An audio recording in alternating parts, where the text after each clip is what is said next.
All right, let's get on the road.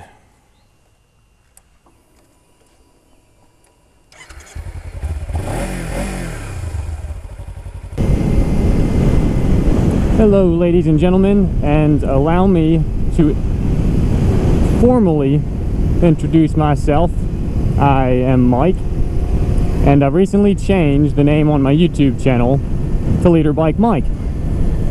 And there is a reason why I chose Leader Bike Mike. Seeing how I am riding around on a Ninja 300, you might wonder why I'm calling myself Leader Bike Mike instead of 300 something something. So I decided a long time ago that what I wanted was a leader bike. But I never saw myself spending $11,000, $12,000 on a new leader motorcycle. I couldn't do it. You know, it's just a lot of money to spend on something like that. So what I found myself doing is buying smaller bikes that I also thought would be cool. So I started off on a 2007 Suzuki GS 500F. It's got that sport bike look to it. So it had the look that I wanted, but at the same time, it was a little more docile and street friendly. And, you know, I like that bike pretty good. I outgrew that bike in about a month. So my second motorcycle that I owned alongside of the Suzuki was a Yamaha TW200. And I got that motorcycle because I wanted to have some off-road fun. And that motorcycle was an absolute blast. However, in top gear, you would redline at about 55 miles an hour. So it didn't go very fast. It's definitely not good for a primary motorcycle, and it really wasn't good for a secondary motorcycle, because my first motorcycle, the 500, like I said, I outgrew it. You know, it didn't have the power that I really wanted. You know, it wasn't a very satisfying bike for me to ride. It almost became utility to me. It was my point A to point B. I didn't really want to go out and have fun on the weekends. You know, there was nothing exciting or exhilarating about that motorcycle. So although I loved it and it was great to start off on, I really should have went for what I wanted, because here I am. See, I bought that bike back in 2008. It was a leftover model. Well, guys, we're in 2017 right now, and I still am not riding the motorcycle that I feel I was mapped out to ride and what suits my personality. But one of the biggest things that I let hold me back was affordability. Well, let's talk about affordability a little bit here, guys. If you're gonna base your motorcycle buying decision on what's in your wallet, then you're gonna go out there and you're gonna buy something that you don't really want just because you want to get on a motorcycle. And that's fine and dandy to have that urge and that desire to get out there on two wheels, but you will regret it when you outgrow it, man. Yeah, you totally have no headlights and no signals. That's illegal. So anyway, let me tell you a little bit about my story. So I spent $6,000. These are all approximates, and these include a little bit of the financing and as far as like what I spent with credit and everything. I'm going a little fast for this cop right here. Anyway, so I spent about $6,000 on the Suzuki. I spent about $4,500 on the Yamaha T-Dub. And then currently I'm riding a Ninja 300, which I bought this motorcycle because I wanted to get back out on the road. You know, like I said, I totally understand that urge. But now I bought this, and I'm $5,000 deep in this.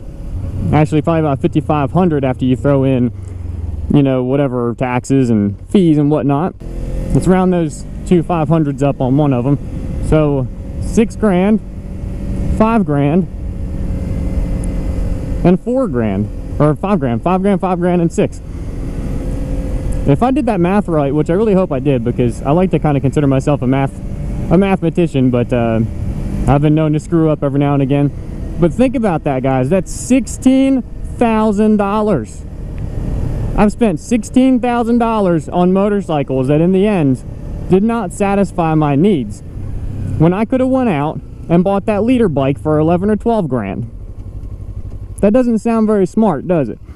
So you don't want to end up in the same boat that I did. Hey everybody, how you doing?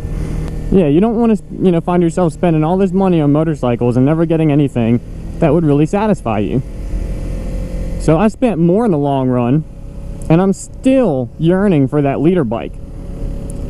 Another reason why my channel is Leader Bike Mike is because I've had a 500, I had a 200, and now I have a 300. Guys, that's 1,000 cc's worth of bike.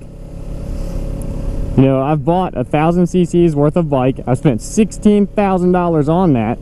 And if you take all those bikes and put them together, the performance still wouldn't equal a leader bike because all these engines are detuned. They're made to be more rider friendly and road friendly. They're not meant for a track, and their suspensions aren't as stiff as something like a leader bike.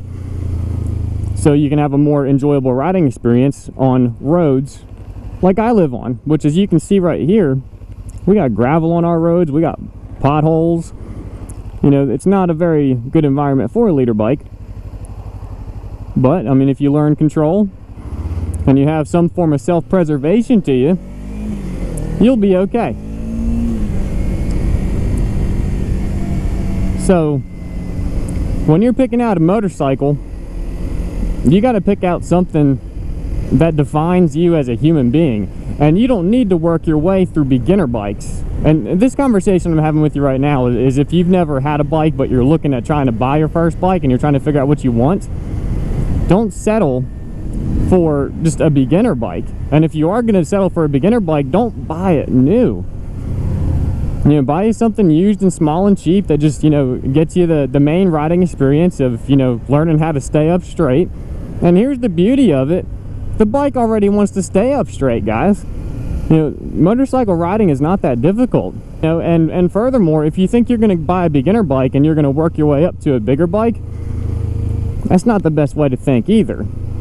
Because let's say the bike that I'm riding right now is a good beginner bike, and it is. It's a 300. It's very forgiving. You can pretty much full throttle in corners and never have to worry about laying it over. It's a very docile, very street-friendly bike. It doesn't have so much power you're going to get yourself killed. You can still get yourself killed. But here's the problem with learning on a 300 or even a 250 or the Z125 Pro. When you're learning on those smaller motorcycles, it's not the same world as riding a bigger motorcycle. A 1,000 cc motorcycle operates way different than a 300 does. You're not really doing yourself any favors.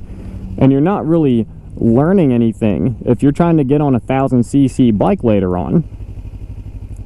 Like for me, I decided that's where I wanted to be, and that's where I need to be, is on a leader bike. Well, riding that TW200 and riding this 300, or riding that 500, they're not setting me up for the skills that I'm going to need for when I get on a leader bike.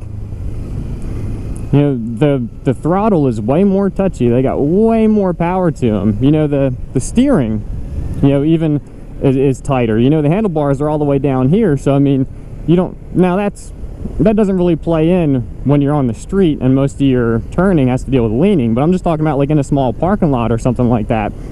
You don't have the turning radius, that you do on a bike with handlebars that sit up higher. So... for all intents and reasons, you're not learning anything about riding a leader bike when you're riding a smaller bike. Hi, how you doing? Hey, I got me a wave. If you identify yourself as that 600 guy or that 1,000 guy, how you doing, buddy? People in this area are very friendly. But if you identify yourself as that guy who's going to be sport riding and riding bigger bikes, what's up, man? You're not going to learn on a smaller bike. It's not going to teach you what kind of mistakes you can make on that bigger bike. So that's my rant for today. I'm really not sure why I even had that rant with you, because it's kind of all over the place, but I hope I gave you some sort of useful tips or anything you can use